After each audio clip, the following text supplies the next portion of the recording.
Are we live here now, Crystal? We are just confirming we are live on 2 more platforms. Just one moment. All right.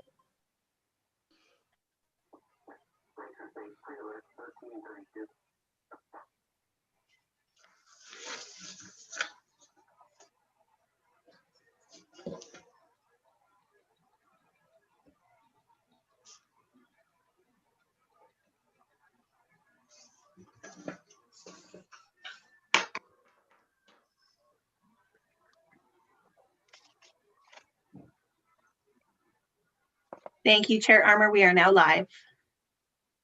Hello. Hello, everyone. Good afternoon, and I'd like to call the meeting to order. I confirm we do have quorum and everyone is present. The clerks have movers and seconders for all motions noted. Does anyone have any objections to these? Hearing none. Is there any disclosures of pecuniary interest? None. And we do not have any deputations today. So moving on to item 6 was the site plan reviews. Has everybody had an opportunity to look at the site plan reviews? Yeah, that's great. So this one is the SPA 123 2020 HTE. It's Calvary Dunn Capital 295 Highway 60. The site plan review on this was pretty easy to do. They are very efficient with the AODA. There was some sidewalks areas that needed a little bit more lighting, but besides that, there were no issues.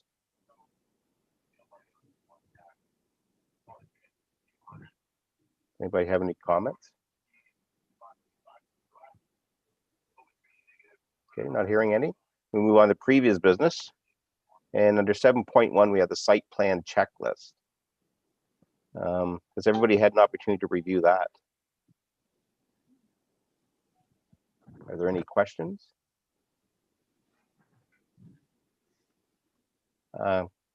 Chair Donna, go ahead. Thank you, through you, Chair Armour.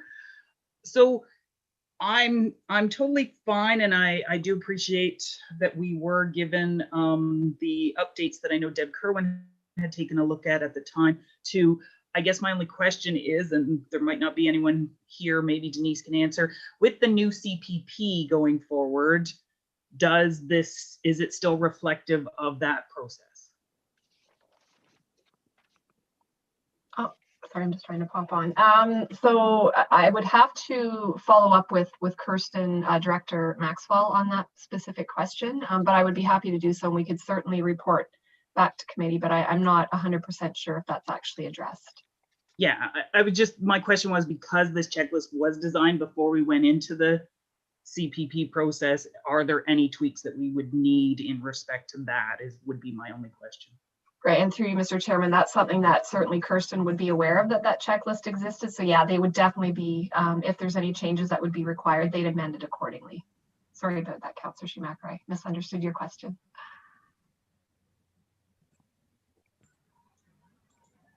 Any other comments?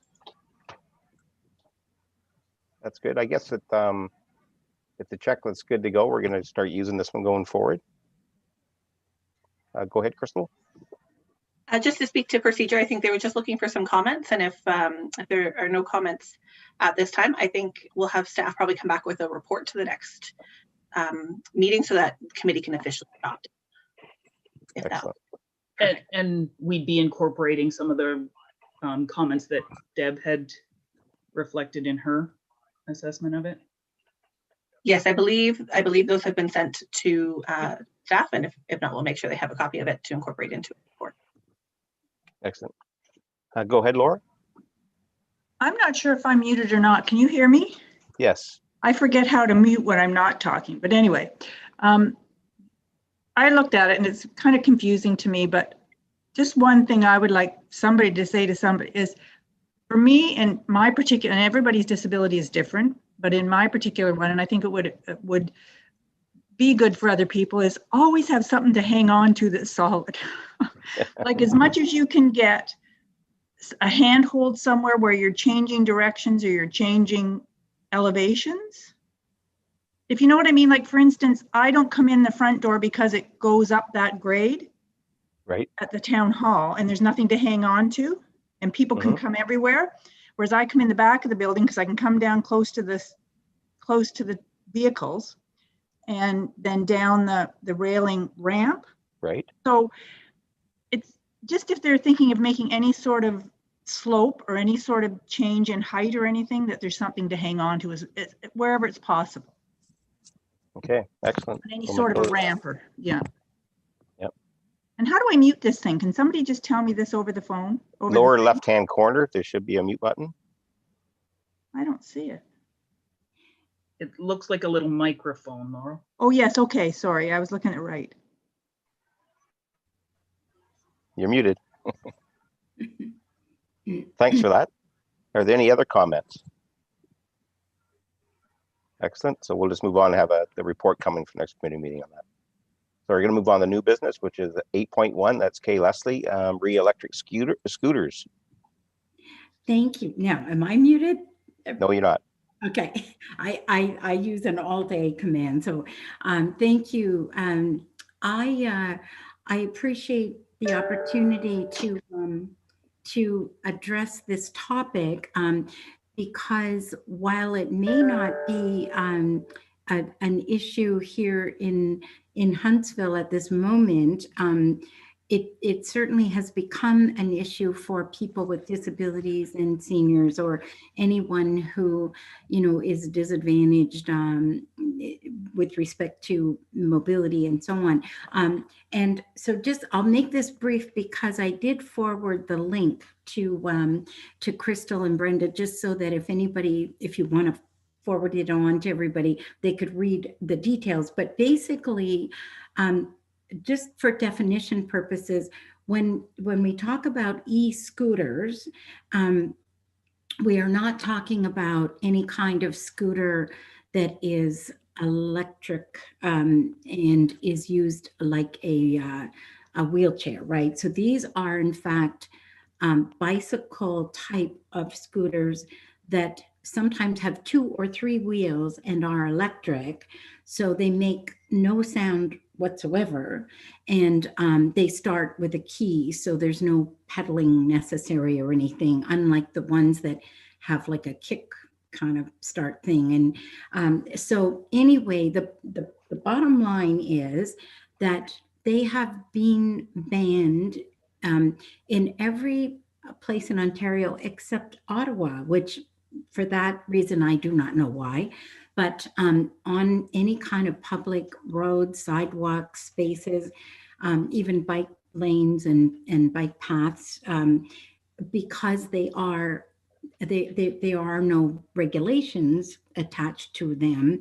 That is, you do not need to wear a helmet, and there's no rules being enforced, etc., by police or anyone else. So in other words, there have been a number of people hurt in Toronto from these e-scooters riding, on sidewalks.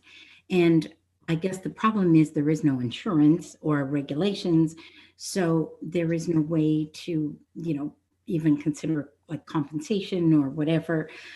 So they have been banned. Now, what happened recently is that the manufacturers of these e-scooters have requested the opportunity to have bike rentals with e-scooters. So right now, for example, I don't think we have them here that I'm aware of, but in Toronto, you can pick up a bike and put some money in, take it to the next destination, drop it off. And it's a great way for people to get around easily and cheaper than Uber and, exercise and so on. Now, they want, as in the manufacturers want to do the same with e-scooters. So David Lepofsky, I know you will know that name, the president of the Ontario Disabilities Act for the AODA, he has outlined the problems with the e-scooters, and they really go from, you know, people leave them laying on the sidewalks, they leave them laying against the posts that have the traffic signals, you know, for blind people and so on. So you can't cross easily the street. They block doorways with them. And basically, you know, they're a bit of a menace. And in Toronto, of course, right now they have the cafe, and this is where we may also in the future have some issues, just to flag. But they have extended, you know, cafes into the sidewalks and so on, so that they can accommodate more people outside, which of course, you know, is helpful to the businesses. However, for blind people, once you get the cafes way out into the sidewalk, and then sidewalk boards with menus, and then all the other obstructions plus e-scooters, that are totally silent, you don't hear them coming, it becomes a bit of a dangerous site for pedestrians. So what the end of this story is that the manufacturers are, as I say, trying to lift the ban on them in Ontario and make them available for rentals. And I could see with all our tourists and the focus on outdoor living and exercise or activity, there's no exercise in this case, but I could see where these could become popular here too. I thought it would be good to be aware. So right now, what has happened is there have been a group of advocates put this forward, the request to not lift the ban on these and not open it up for rentals. It has gone before the committee of, it's called Infrastructure and Environment Committee in Toronto. So on April 25th, I believe is the date, it will go to that committee, and then it will go to City Council for further, you know, adoption or denial, whatever. So for acceptance. And I just thought that, you know, I will certainly keep you posted as to how this pans out, because I do know that, you know, I actually was struck once by a bicycle. I was getting out of a cab and I was heading toward the sidewalk, and I guess this fellow was distracted, but he literally ran right into me. And the good news was I wasn't hurt. My cane went flying, and I thought, well, it could have been pretty bad for him if cane had gone into a spokes. But anyway,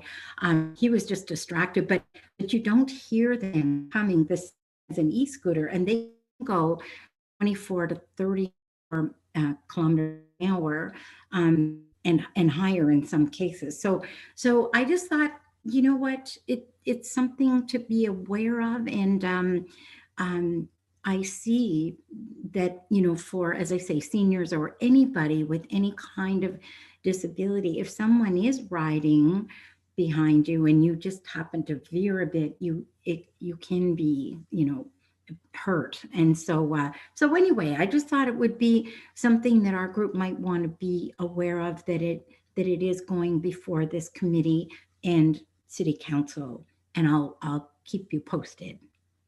So I don't know if anybody has any comments. Well, thank you for that, Kate. That's very interesting. It's good information to have going forward, definitely. I would hope that the electric scooters would be staying off the side of the road, not running on sidewalks, but we definitely need this information and something for our bylaw department to keep an eye out for. Right. And yeah, it is interesting. I mean, the stores are still selling them, of course, and they evidently are not, you know, under any, you know, legal requirement to not sell them. However, you know, there are, as I say, no regulations at all. And so people may or may not be even used to driving them. And that to me is even a bigger worry. But yes, I think they are considered hazardous. So I'll Yeah, I think I could see, as I say, with the focus on outdoor things and more people being here in the summer, that it might become something we want to keep an eye on here too. But Yeah, thank you for that. That's excellent. okay, thank you. Mm-hmm. Go ahead, Laurel. You're muted right now. I There you think go. I might have seen one or two of those around town here in the summertime. Like it's hard to figure out what they are when you're driving. Right, Like, because it looks like a bicycle, but the person isn't pedaling, right? right, Anyway, I think there's been a few around, but I was driving, so it wasn't bothersome to me, but it would be bothersome to me if I was trying to walk. right, Anyway, right. so I think they're here. Okay, well, good to know. Go ahead, John.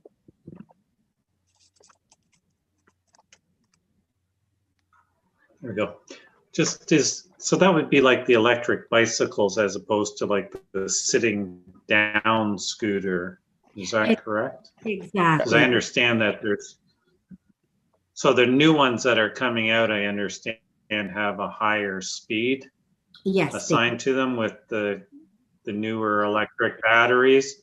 Yeah. But I thought the town had bylaws that prohibit you riding any type of bicycle on a sidewalk. I believe there actually is, and I'm not really sure what category it would fall under. I think it's based on wheel size, if I remember correctly. Oh, okay. So So we're not talking about, the sit down scooters where people go. We're not talking about those ones. These are strictly the electric bicycles is what they are. That's correct. Exactly. Yeah. And they are like some have two wheels, some have three. They are not at all the scooters that are used for people with mobility disabilities, like an electric wheelchair, but the bigger scooter, but not those. These are they are not pedal bikes either. Like they are sit down and electric start. So there's no exercise involved. You're just sitting there, and so you're not even pedaling. There are some that have a kick start and you sort of pedal them and then you can kick into electric, but these are actually there's no pedaling involved. So. Yeah, and I think there's some court cases going on too due to them being on roadways without insurance, and I think that's what they're trying to do, isn't it? To force people to obtain insurance and register them as a motor vehicle, so to speak. Exactly. That's exactly right, because they are at this point considered to be a vehicle, and yet they have no insurance or regulations, so that is the problem. And evidently the police to date have not been enforcing any kind of rules with them either. So so that is exactly it. They are trying to ensure that they would be insured and that they practice the rules of the road and all of that. Yes, exactly. Excellent. Thank you for that, Kay. I'm sure you'll keep us informed as we go forward. Thank you. I will, for sure. Thank you. So we're going to move on. Kay has something under 8.2. It's a proposal to cut the Center for Equitable Library Association, the CELA, and the National Network of Equitable Library Services, the NNELS. Yes, and I have to apologize. When I wrote the first note, I said Center for Equitable Library Associate. It's actually the Center for Equitable Library Access. So I used the wrong terminology, but this is the CNIB used to, in years gone by, provide library service to blind and visual impaired and anyone who is print disabled. So anyone, with, autism, learning disabilities, or a physical disability that prevented one from being able to physically maneuver a book, they had access to, Braille, large print, audio format, etc. Now, that was removed from CNIB and mainstreamed into the Center for Equitable Library Access and the National Network for Equitable Library Services. So then the federal government, for whatever reason, decided to cut the budget. And so this is a very heavily used service, and it's used by not only blind people, but also schools, for students and so on. Anyway, so they decided to cut $4 million, which would virtually hamper the ongoing provision of service. So, so there were many letters written, and I have seen many and written also. And the bottom line is, the good news is that the government has now reimbursed or whatever $1.4 million to CELA and NELS for the year. So it's not great news. I mean, we'll still be looking at this problem next year, but at least for this year, they will be able to resume their production for library service. So, so that's, as I say, it's not great news because they will still be at risk when the year is out. But perhaps, the federal government realizes that, this is a pretty important service. It just boggled my mind why anyone would make that kind of a cut when we're looking at pretty small dollars compared to other costs right now. And during COVID, when people rely so heavily on reading and information, not to mention education. So that's kind of good news. At least we are okay now for the year. So Yeah, the letters were part of our package, and yes. so thanks for bringing this to attention. That's another good thing. Thank you very much for the opportunity. It's such an important service, and so yeah. Laurel? Once again, I wasn't able to get any attachments from my package. All I get is the agenda, so I don't see anything but what's on the agenda. Oh, underneath that, there's a it says letter regarding equal access underneath 8.2. Oh, I see. Okay. If you click on that link, it'll bring you right to the letters. Oh, okay. Thank you. Does anyone have any questions of Kay on this? John, go ahead. Just on that, you spoke about being set for this year. Do you think it would be worthwhile if we were to get counsel, both through the accessibility committee and the library board, to put some sort of letter together to the local and, Scott Aitchison on this matter? Something, I think that would be a very good idea, because just to, as I say, we're not exactly out of the woods yet. I mean, we're okay for the rest of this year, but the fact that then it is, at risk for next year, I think that's a very good idea. Very good. Would someone like to put a motion on the floor that we send a letter of support? I would happily put a motion on. Okay, seconder. John would second that.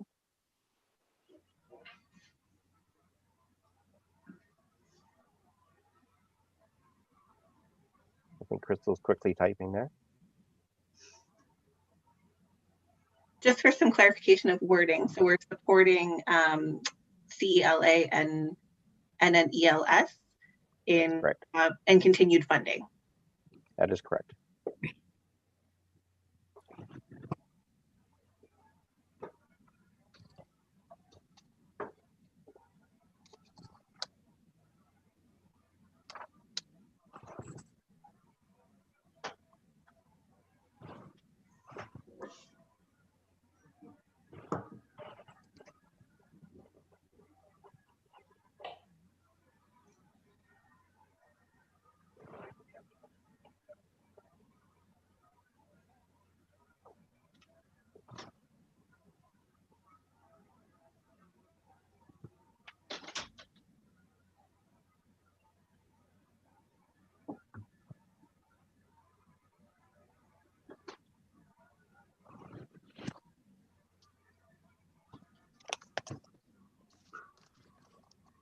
because we got a meeting coming up, don't we?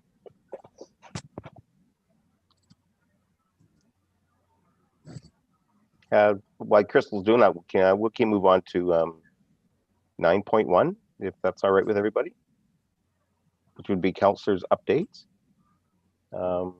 As we spoke earlier, for myself, there's, as you know, Main Street's under construction, has been the last couple of weeks.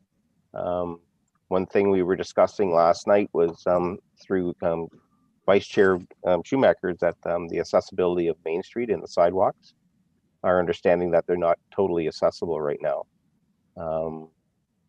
I've reached out, Crystal's going to reach out, and we're going to see if the town can go down, maybe post some signs and do a better look at see what is accessible and what isn't, and so we can advise the public what's going in place. I don't. And Jan, just do to you have follow anything up to on add? that, we're looking at, we have the Digging Downtown website that sort of lets everyone know what's going on. So I've suggested, and Crystal's going to look into how we can maybe update that to let people know On the what's media, that's available. excellent. I Yeah. don't want people to avoid downtown for 8 months, right? So there's some places that are accessible. And as Director Hernan had spoke to us back in September, some areas are just not going to be accessible, but to allow people to know where they can go and maybe where they can't. The one area that I noticed was of a concern was, they funneled the traffic, the pedestrian traffic over to the lights at Burnell and Main, but it's a gravel surface going across the road. A lot of times construction companies will put out some sort of matting or a large, wood so that, wheelchairs, et cetera, can still go from one side of the street to the other. But that was the one area that I saw had issues. Other than that, the sidewalks are still accessible, once you're there. Excellent. Yeah, we'll keep a quick eye on that, or a good eye on that, and make sure Director Hernan and his group of people have a watchful eye and keep sidewalks open as best as possible, if not post appropriately. Go ahead. I guess another really good update that I'd like to share that we talked about last night at council as well is we got a community improvement, I believe it was, grant for $60,000 to do accessibility upgrades to the Port Sydney beach. So that's on the agenda to be looked at for this coming term, was to upgrade Port Sydney Beach. We'd had 2 accessible parking spaces at the upper parking lot, but it wasn't really maneuverable for people to be able to get down to the beach from those parking spots. So we got that grant and are able to create a paved spot with, as Laurel has suggested, a railing for people to be able to go down the slope and hold on to the railing. And I believe also we're looking at some Moby mats or some mat ability for people to be able to access the water as well. So that was a really good news story last night for sure. Very good. Crystal, how do you make out? I do have a motion drafted here, and I apologize, I missed the seconder. I believe we had it moved by Kayla. It was John Gallagher.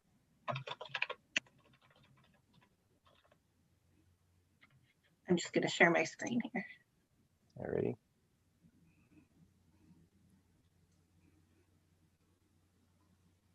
Can everybody see that? Perfect. So moved by Kay Leslie, seconded by John Gallagher. It is now recommended that committee requests the mayor to send a letter to the MP, Scott Aitchison, requesting continued financial support for the Center of Equitable Library Access and the National Network of Equitable Library. Are there any questions? Hearing now, all in favor? I have a question. Go ahead, Laura. Sorry, it's not a question, but could you put, continued and ongoing or something, meaning that's not just continued for this year, but forever or something, Yeah, very good. or annual or whatever you'd.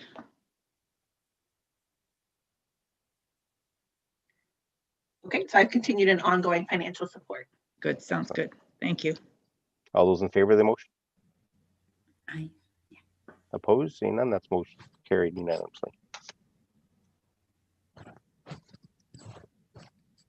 So we're going to move on to 9.2. Crystal, Accessible Ontario 2025, the Huntsville progress. Thank you, Chair Armour. So I do have a few things that fall under this category. I'd like to start with an AODA desk audit that we received late last year. So many municipalities got this. It was a fairly, I don't want to say simple, but just a chart that was sent out to us that we were required to submit back lots of information from a municipality in regards to our policies and processes. We had to submit it to AODA and they did do an audit, and we just heard this week that we are all good, we are compliant. So that was very exciting news, which kind of leads into a discussion that happened at last month's council meeting. And Chair Armour and Vice Chair Schumacher, feel free to jump in, but it was a great discussion that council had, just in asking where we were at to be set up for 2025, for an Accessible Ontario in 2025. So there was some great discussion that happened there. I think council would like to actually see a report come back in regards to where we're at. So we do have our accessibility plan, which identifies some of the ongoing projects that we'd like to see. Some of the projects, as you know, are kind of nice to have or requests that we'd like to see within our community, but we do have different items that are more legislative. So if you have any ideas right now for me to include in that report to take to council to kind of update them, I'd love to hear from them. And I'd also love to hear from you after the committee meeting if you have some. So just kind of focusing on the legislation and what we're required to do under AODA and where we're at to set us up for 2025.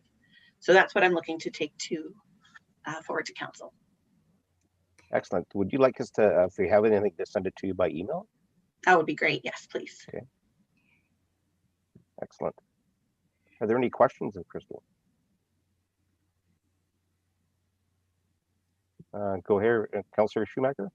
Through you, Chair Armour, thank you. No, I just want to say thank you, Crystal, for bringing this forward. I know I kind of spearheaded this kind of conversation, but and you've done an excellent, amazing job of giving us the updates. I think it's just as the conversation went, what are we falling down anywhere? What do we need to do to make ourselves compliant for 2025? What eggs do we need to put in what basket to make sure we are compliant? Yeah, excellent. Yep, she's doing a great job. Keep up the good work. Making us all look good.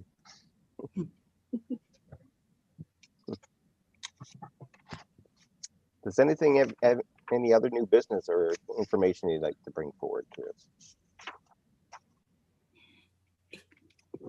Go ahead, Kay. Thank you. I have one piece of new business, and please tell me if this is something I should just take offline, because I don't want it to appear that it is just for me or self-serving. But I have noticed that in terms of seniors or people with disabilities trying to get access to the website or the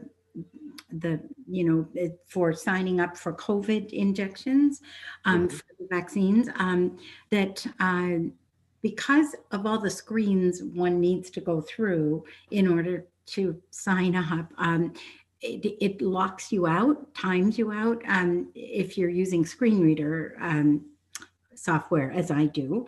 And I just wondered, and of course the phones typically, at least at this point, just seemingly ring and ring and ring. So I don't know if there are any agencies or if there is any assistance to get people with disabilities literally on the wait list or signed up. Do you know if there is anything being done to assist just, I guess, anyone who is a little bit disadvantaged in terms of trying to access the lists and so on? Personally, I'm not aware of anyone through the Simcoe Muskoka Health Unit. I don't know, Councillor Schumacher, you have any issues on your end from community living, and do they have assistance in doing that? No, I can't speak to that. Go ahead, Laurel.